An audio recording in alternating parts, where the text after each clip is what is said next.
The station smelled like recycled air and old metal. That was the first thing Declan noticed when he stepped off the transport shuttle and onto Meridian's cradle. It was the kind of smell that told you the place had been around for a long time, that it had seen many things come and go, and that it did not care very much about any of them. He adjusted the collar of his dress uniform and looked around. The docking bay was already full of alien delegates and their security teams. There were tall, gray-skinned Kael'thari in long ceremonial robes. There were the short, wide-bodied Athan diplomats, moving in their quiet clusters. There were species Declan had only ever seen in briefing files, now walking past him like it was perfectly normal to share a corridor with something that had 4 arms and no visible eyes. He supposed, for a place like Meridian's cradle, it was normal. The station sat at the edge of neutral space, between the borders of a dozen different territories. It had been chosen for exactly that reason. Nobody owned it. Nobody had ever fought over it. It was just a place where things happened, when people needed a place for things to happen. Today, the thing that was supposed to happen was peace. Declan moved through the corridor and found Ilara exactly where she always was before something important, standing near a window, looking out at the stars, talking to herself quietly. She was going over her notes. She had done it before her first academic conference, before her first posting to the Concord Council, and now she was doing it before what everyone was calling the most important diplomatic event in human history. He had known her for 31 years. He still found it funny.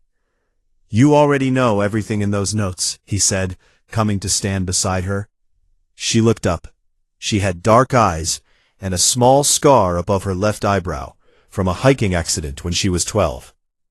She smiled the way she always smiled at him, like she was both glad to see him and already preparing to argue with him.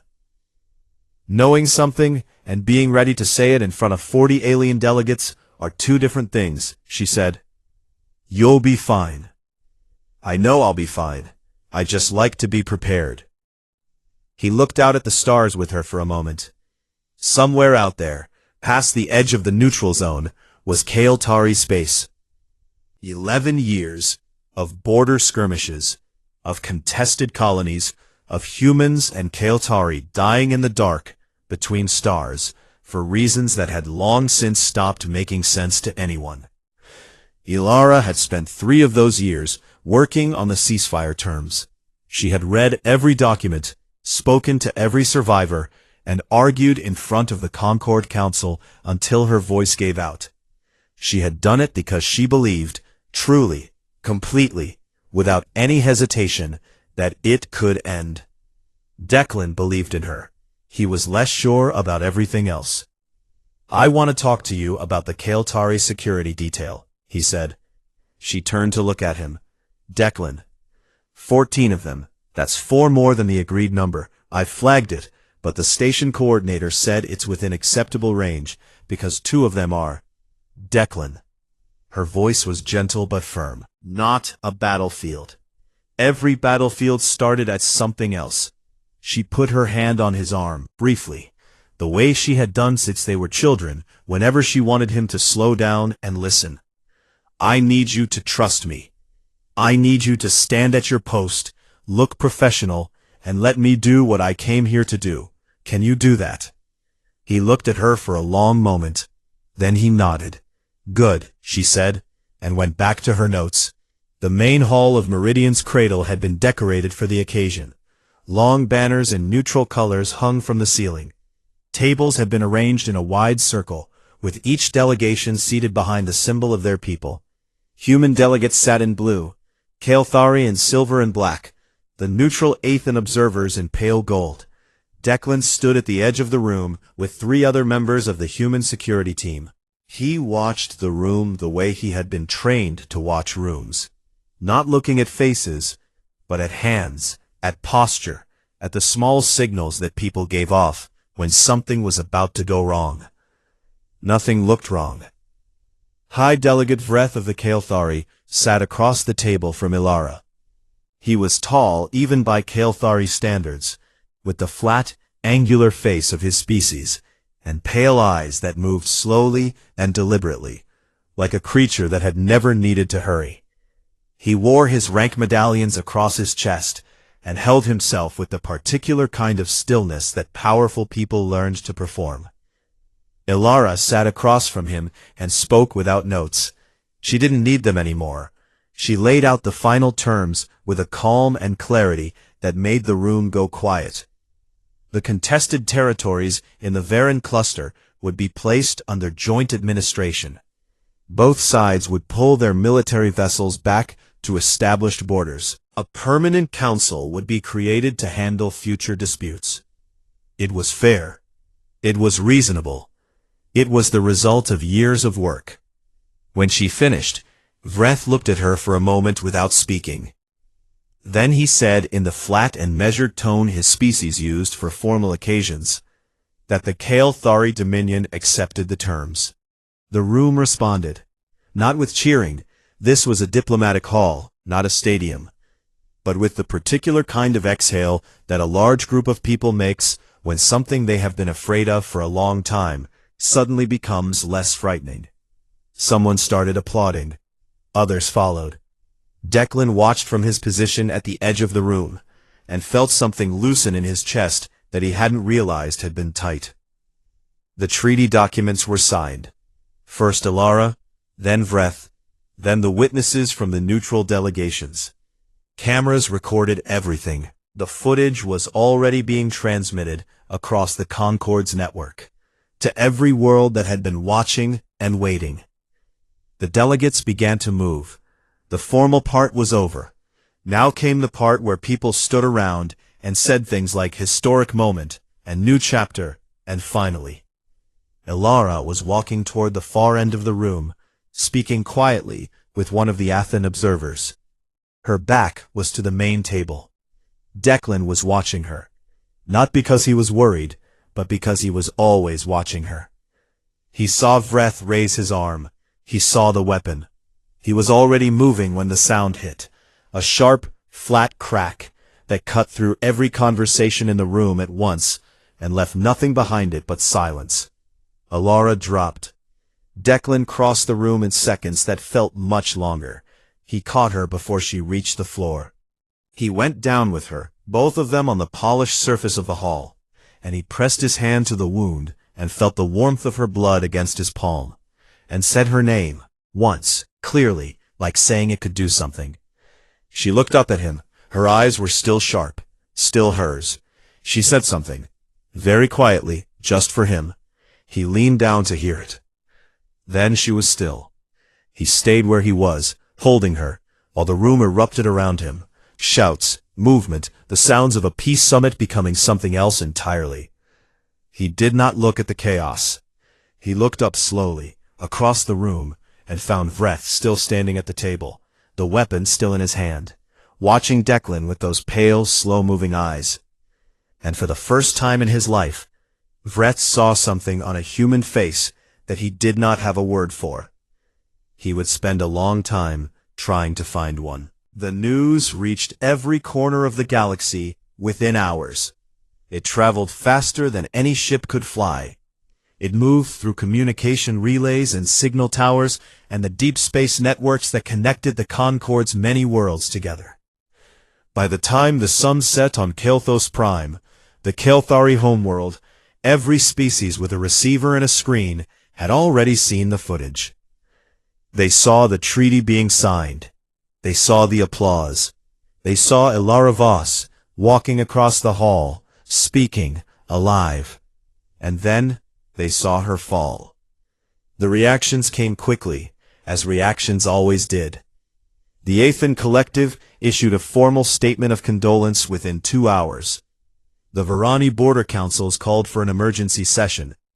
Smaller species sent messages of sympathy to the Human Council. Commentators on a dozen worlds filled their broadcast hours with words like tragedy and provocation, and what this means for the Concord. The Kael'thari response came from Vreth himself, transmitted from Meridian's cradle while he was still technically in custody of the station's security team. He was calm. He spoke without any visible regret. He said that Ambassador Voss had obtained and leaked classified Kael'thari security documents to human intelligence before the summit. He called it a betrayal of the diplomatic process. He called his action a corrective measure, taken to preserve the integrity of the Dominion. He said it the way someone says something they have rehearsed, the way someone says something they expected to have to say. He expected the Concord to hold hearings. He expected the humans to protest loudly, to demand apologies, to file motions and counter-motions through the proper legal channels. He had studied how humans responded to political crises. He had read the reports. Humans were emotional and loud and messy, but they were also slow to act when the situation required careful legal thought. They would be angry for a long time. They would eventually accept a formal apology and a committee review. That was what the reports said. The reports were wrong. Counselor Jean of the Aethan Collective had been on Meridian's cradle when it happened. She had been standing 40 feet from Alara when the shot was fired. She had seen Declan catch her. She had seen his face. She did not sleep that night. In the morning, she sent a private message to 3 members of the Concord's senior council. The message was short. It said, "You do not understand what you have done." It said, "I have studied humans for 11 years. It said their stillness is not peace, it is preparation. It said what you are calling grief, I am calling the loading of a weapon. It said, do something before it is too late." 2 of the 3 counselors sent polite replies thanking her for her concern. The 3rd did not reply at all. The Human Council met in closed session for 6 hours. No recordings were made, no statements were released. Delegates arrived and left through private entrances, and the few journalists who waited outside reported only that the lights in the building stayed on all night. When the session ended, the Human Council released a single official communication to the Concord. It was 4 sentences long. It acknowledged receipt of the Kael'thari statement. It said the matter was under review. It said the Human Council would respond in due course. It said nothing else. The Concord received this and decided it meant the humans were processing things slowly, as expected. They were not processing things slowly. The 72 hours that followed were quiet in the way that deep space is quiet. Not because nothing is there, but because the things that are there do not make any sound you can easily hear. Every human vessel currently stationed in neutral space filed routine maintenance requests and shifted their holding positions. Not far, not dramatically, just slightly. A few thousand kilometers here, a repositioning burn there. The kind of movements that any ship makes when its crew is restless and the captain wants to keep them busy. Supply ships changed their scheduled routes.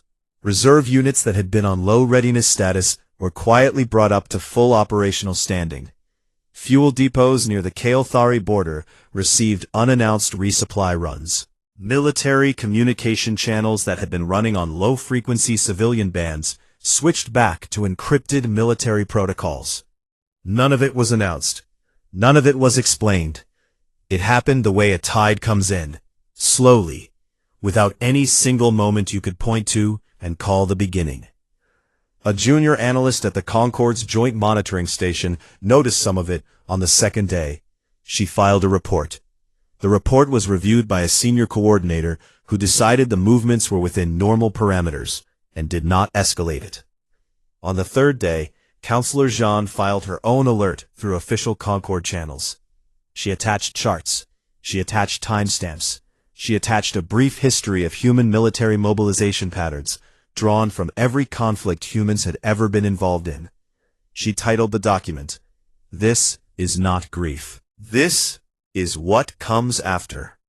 The Concord scheduled a review meeting for the following week. Declan was given his new assignment on the morning of the 3rd day. He had spent the first 2 days in the medical bay on Meridian's cradle, not because he was injured, but because nobody had told him to leave, and he had not thought to ask. He sat in the chair beside the bed where they had laid Alara, and he did not speak very much to anyone. The station's counselor came and sat with him for a while. He was polite to her.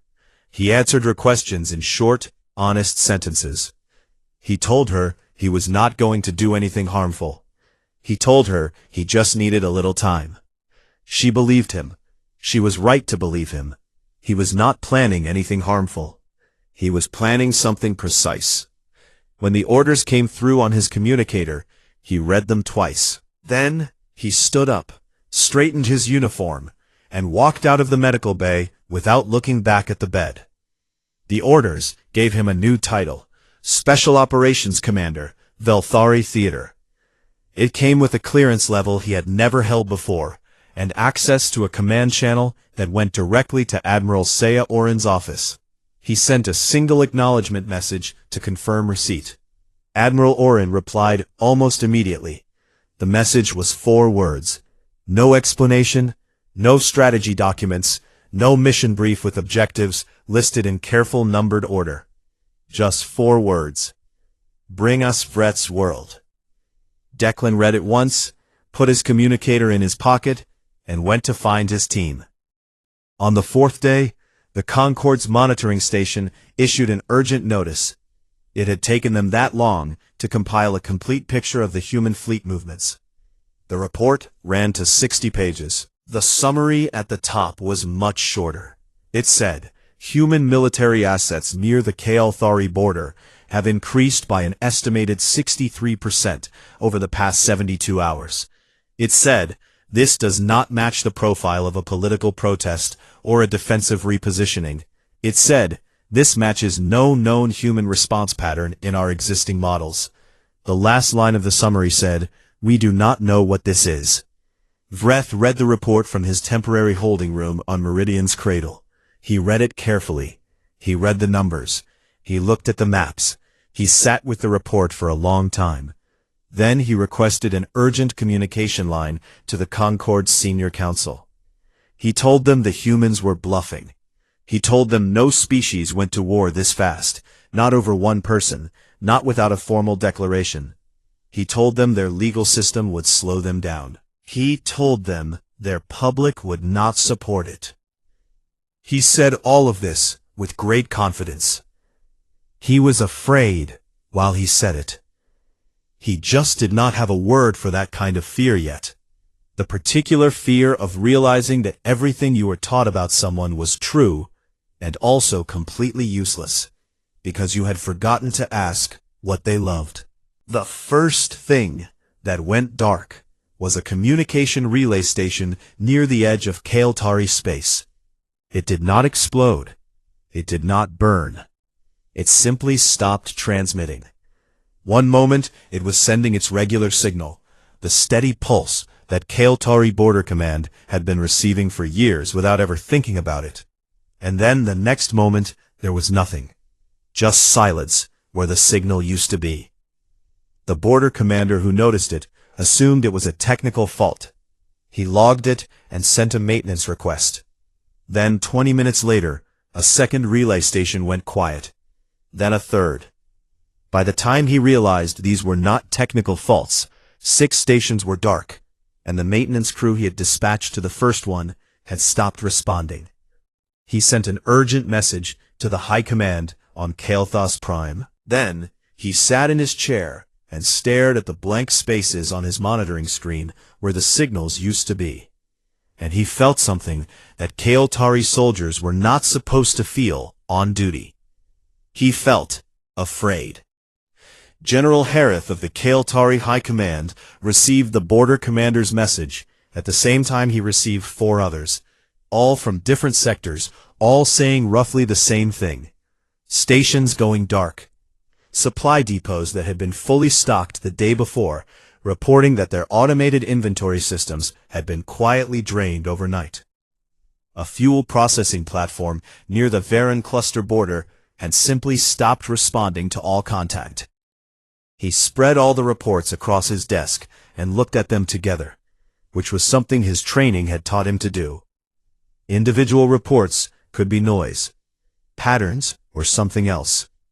The pattern he was looking at was not an attack. It did not look like any military offensive he had ever studied. There were no destroyed installations, no debris fields, no dramatic strikes that announced the beginning of a campaign. The humans were not blowing things up. They were unplugging them. Quietly, carefully, with what had to be an enormous number of small teams, operating across a very wide area, all at the same time. The humans were simply removing the Kael'thari Dominion's ability to function at its edges. Communication, supply, fuel, coordination, the infrastructure that every military force needed the way a body needed blood, was being taken apart piece by piece, and it was being done so carefully that by the time anyone noticed one piece was missing, 3 more were already gone. Harath called an emergency session with the rest of the High Command. He laid the reports out. He showed them the pattern. One of the other generals said that it was impossible. He said that you could not move that many teams into position that quickly, not without detection, not without a formal declaration of war giving everyone time to prepare. Harath pointed out that there had been no formal declaration of war. The room went quiet. The humans called it Operation Olive Root. The name had been Declan's idea. He had not explained it to anyone, and no one had asked, but it meant something to him. Ilara had kept a small olive plant in her office at the council building. She had brought it from Earth herself, and complained regularly that the artificial light was not good enough for it. She had kept it alive anyway. He led the ground team on the Fortress Moon Vareth Duel himself. It was the most heavily defended Kael'thari installation in the border region, built into the rock of the moon's surface with walls thick enough to survive an orbital strike. The Kael'thari had considered it untouchable. They had not met humans who had been given 4 words and 72 hours.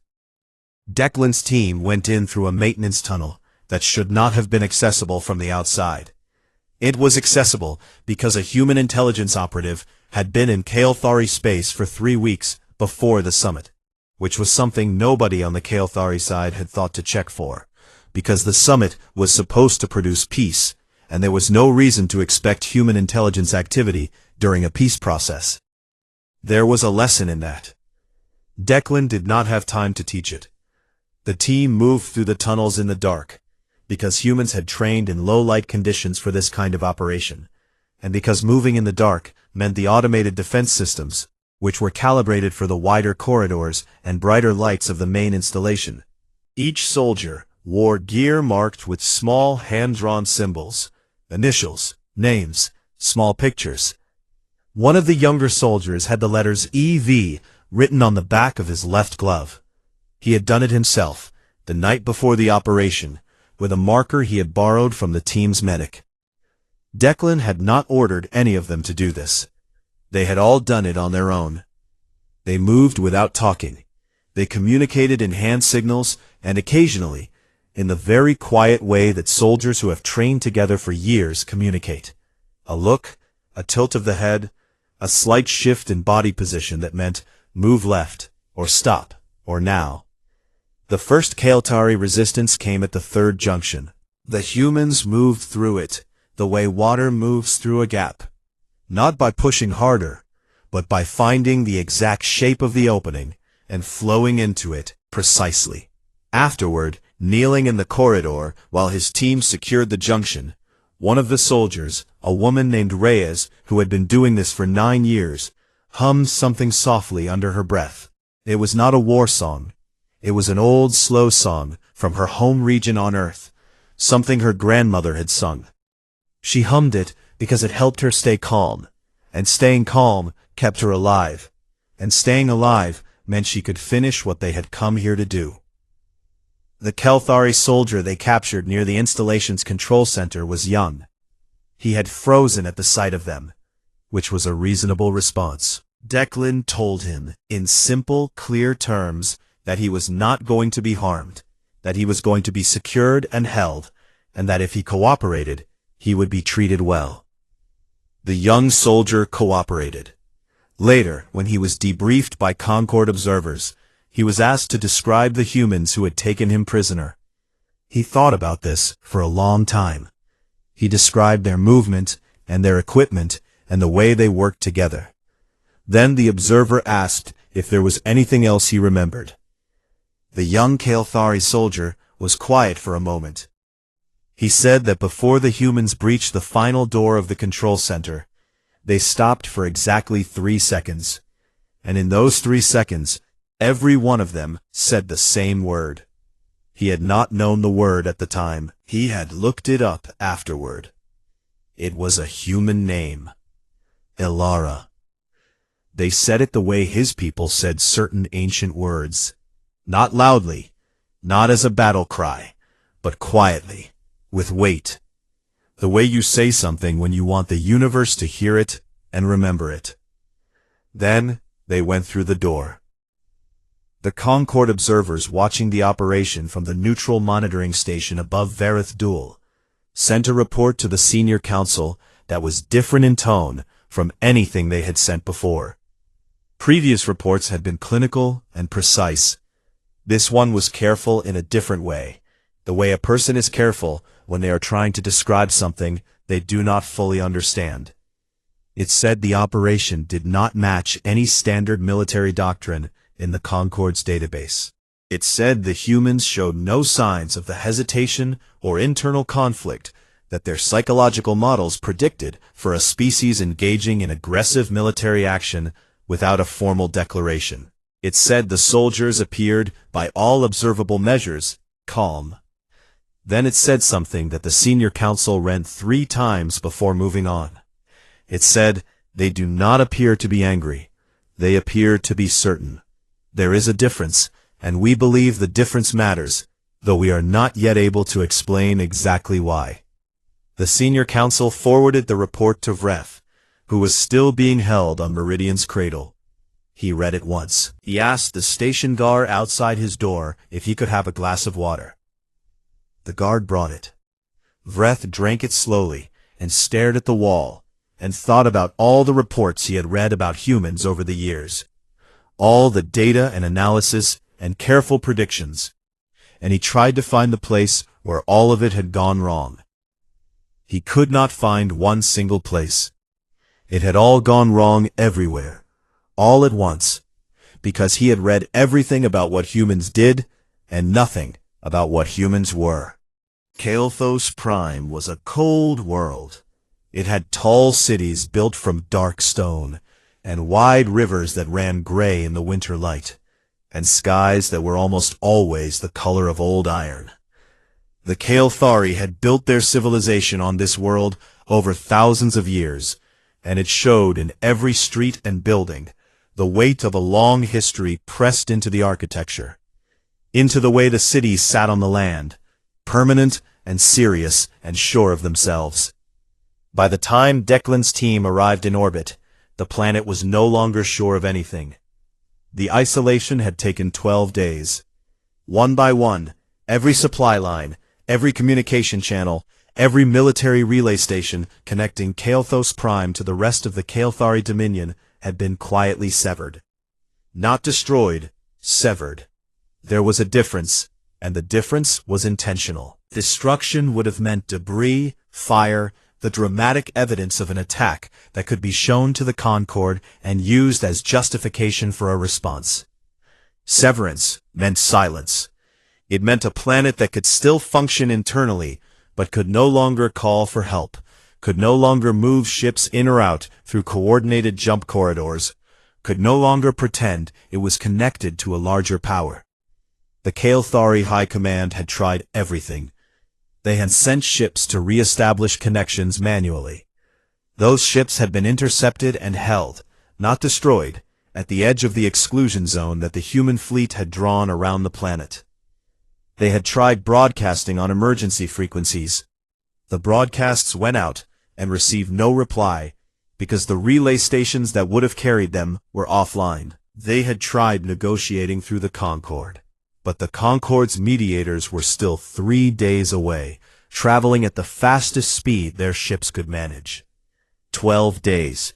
That was all it had taken to make the capital of the Kael'thari Dominion feel very small and very alone. Declan did not enjoy this. He was not built for enjoying things like this. But he understood why it had been done this way, and he did not argue with it, because the person who would have argued with it was gone, and the least he could do was make sure her death had not been for nothing.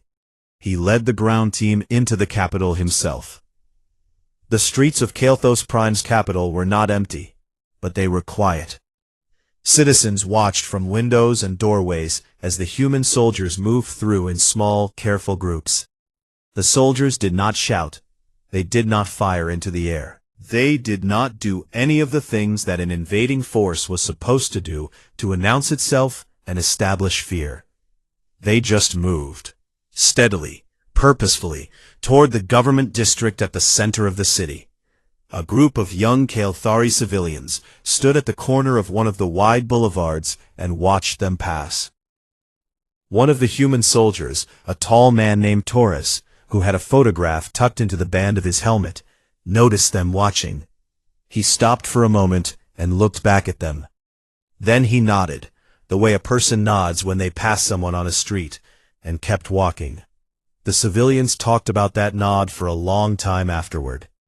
Vreth had been transferred from Meridian's cradle to the government building on Kael'thas Prime 4 days after the operation began, when it became clear to the Concord that holding him on a neutral station was creating more problems than it solved. He had been placed under formal Kael'thari house arrest in his official residence within the government complex, which meant he had guards and meals brought to him, and access to a window that looked out over the gray city. He was standing at that window when the human soldiers entered the government complex. He heard them before he saw them, the sound of boots in the corridor outside, the brief exchange of words between his guards and someone on the other side of the door. And then, the door opened. Declan came in alone. He was not wearing dress uniform. He was in field gear, the same gear he had been in for the past 12 days, and it showed. He was tired, in the way that people get tired when they have not stopped moving for a very long time. But he stood straight, and his eyes were clear, and he crossed the room and stood in front of Vreth, without saying anything for a moment. He had thought about this meeting many times over the past 12 days. He had prepared for it. He was going to be calm and reasonable. He was going to explain his position clearly.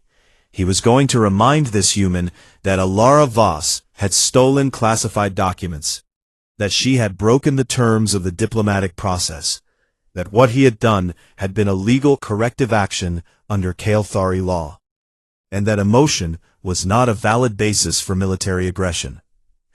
He said all of this. He said it in a clear, steady voice. He said it without flinching. He made every point he had prepared. He was logical and precise, and he did not apologize, because he had decided that apologizing would be an admission of wrongdoing that was not supported by his legal position. When he finished, Declan was quiet for a moment. Then he said, "Are you done?" Vreth said that he was. Declan said, "She told me something before she died. When I was holding her on the floor of that hall, she said it very quietly, just for me." He paused. She said, "Don't let them make you into something she'd be ashamed of." He let that sit in the air between them for a moment. "So I am not going to execute you," Declan said. "Even though there are people on my side who wanted me to.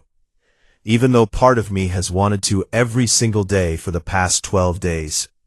I'm not going to do it because she would not have wanted me to.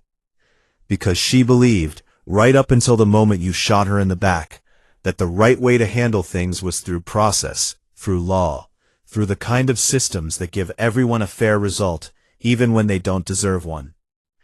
He stepped forward and placed a pair of restraints on the table between them. "You are going to be taken to the Aethan Tribunal on Counselor Zahn's station. You are going to be tried in front of neutral observers from 6 different species.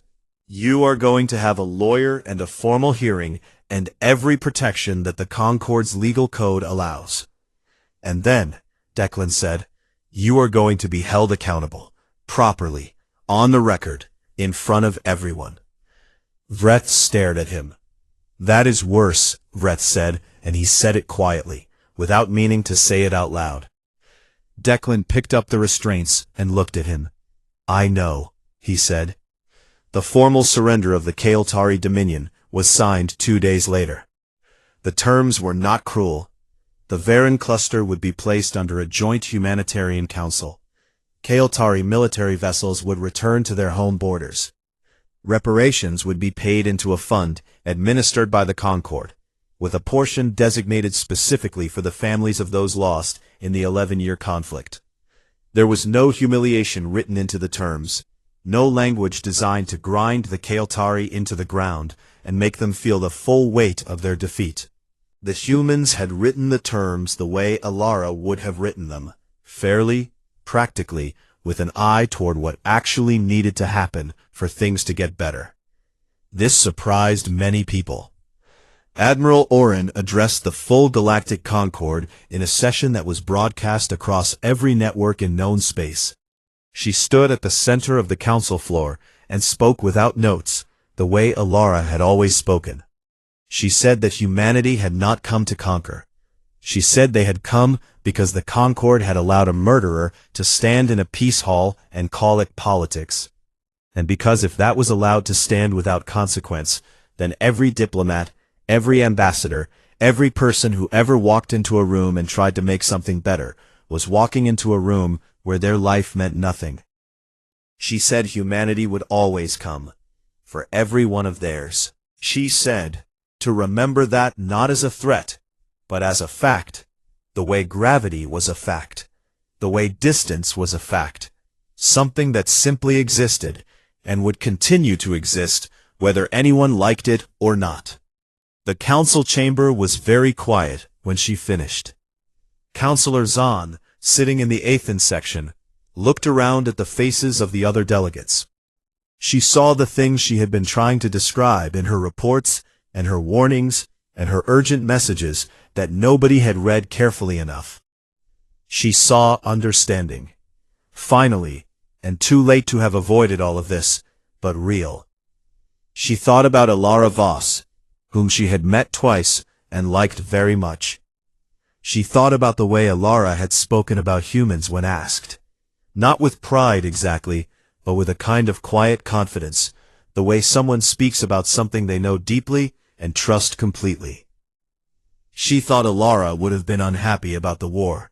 She thought Alara also would have understood why it happened. She thought the very least the galaxy could do was make sure it understood too. 1 year later, Meridian's cradle smelled exactly the same. Recycled air and old metal. The kind of smell that did not change no matter what happened inside the station, no matter how many important things occurred in its halls and corridors. The station had been there before the summit. It was still there now. It would probably be there long after everyone who had stood inside it on that day was gone. Declan noticed the smell the moment he stepped off the transport shuttle, the same way he had noticed it a year ago. He stood still for a moment in the docking bay and breathed it in and let himself remember. Then he picked up his bag and walked forward, because that was what you did. You remembered, and then you kept walking. The docking bay was full again, the way it had been a year ago. Delegates and diplomats and observers from dozens of species moved through the wide corridors of the station, making their way toward the main hall where the ceremony would be held. There were Athen diplomats in their pale gold ceremonial clothes. There were representatives from the Varani border councils and the smaller species that had watched everything unfold from a careful distance. There were Kael'thari delegates too, a small group, young, none of them involved in what had happened, moving quietly and keeping mostly to themselves. Nobody stopped them. Nobody made it difficult for them to be there. The invitation had been extended to every member of the Concord, and the humans had meant it, because Alara would have meant it, and the least anyone could do was try to mean the things she would have meant. The monument had been built into the wall of the main hall, in the exact spot where Alara had been standing when she was shot. It was not made from anything expensive or rare. It was a smooth panel of dark gray stone, about the height of a person, set flush with the wall so that it did not stick out or demand attention. It was the kind of thing you might walk past without noticing if you were not looking for it. If you looked at it, you saw one thing.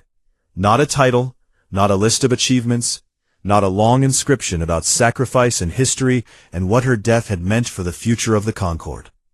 Just her name, carved cleanly into the stone, and one line beneath it.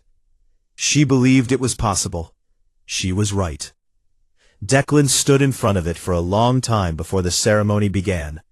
He stood there alone, because the rest of the hall was filling up, and people were giving him space, the way people give space to someone they understand needs a moment. He looked at the words. He thought about the olive plant, which was now sitting on his desk, in his office, at the Human Council building, because someone had packed it up and sent it to him after her office was cleared, and he had kept it alive with the same artificial light she had always complained about. It was still alive. He was not entirely sure how. He put his hand flat against the stone for a moment, not as a dramatic gesture, just because it felt like the right thing to do. Then he stepped back and let the ceremony begin. Counselor Jeanne gave the keynote address. She had asked to do it herself, 3 months before the ceremony, in a message to the Human Council that had been direct and honest in the way she had learned to be since everything happened. She stood at the podium in the center of the hall and looked out at the gathered delegates, hundreds of beings from across the known galaxy, all sitting quietly, all watching her. And she spoke without any of the careful diplomatic distance that usually shaped the words of a Concord counselor. She said she had studied humans for 11 years before the summit. She said she had read everything she could find, their history, their conflicts, their political systems, their art, their science. She said she had considered herself well informed. She said she had been wrong, not about the facts, but about what the facts meant. She said her people had measured human weapons. They had counted human ships. They had read the long and often terrible history of human warfare, and made their calculations about what humans were capable of and how they would behave. She said nobody had asked what humans loved. She said it had not seemed relevant to questions of power and politics. She said they knew better now. She paused for a moment, and the hall was completely silent. She said that Alara Voss had walked into that hall a year ago believing that peace was possible. Not hoping it was possible, not calculating the odds, believing. And she said that the thing the galaxy had not understood, the thing it was still learning, was that for humans, belief was not a soft thing. It was not a comfort they told themselves before they went to sleep. It was the thing they built on, the thing they fought from, the thing they carried into every room they entered and refused to put down even when the room turned dangerous. She said she thought that was worth understanding. She said she thought it was worth the whole galaxy understanding, clearly, without any of the polite vagueness that usually stood in for real understanding in diplomatic language. She said, they love fiercely, and they remember everything, and they do not stop. She stepped back from the podium to silence that lasted several seconds before the hall began to respond. The rest of the ceremony was quieter. There were other speakers, shorter statements from various delegations, a musical piece performed by a human string quartet that had traveled from Earth specifically for the occasion. The Kaltari delegation sat through all of it without leaving, which several observers noted in their reports as significant.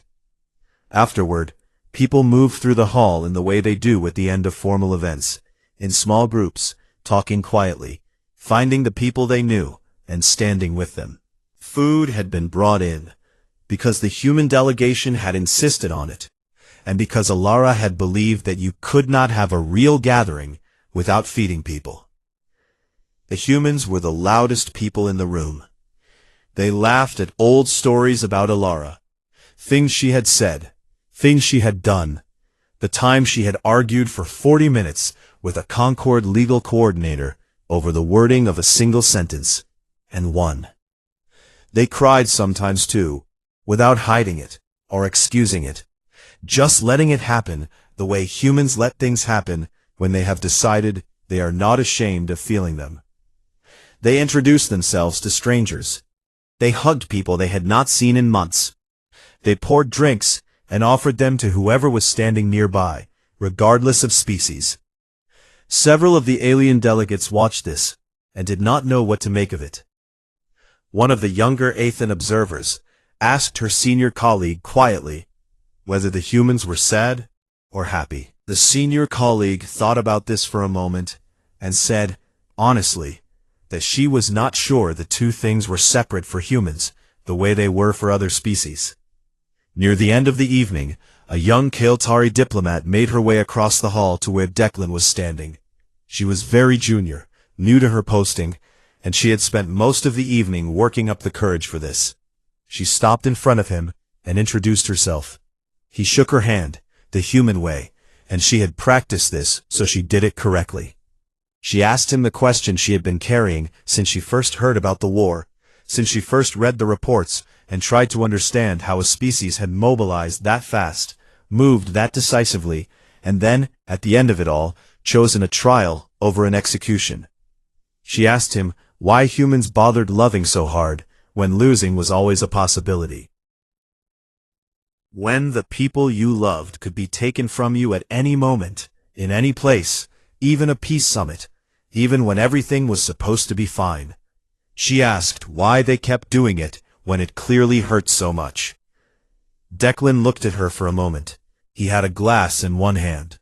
Behind him, two of his team members were laughing about something, loudly enough that several nearby delegates turned to look.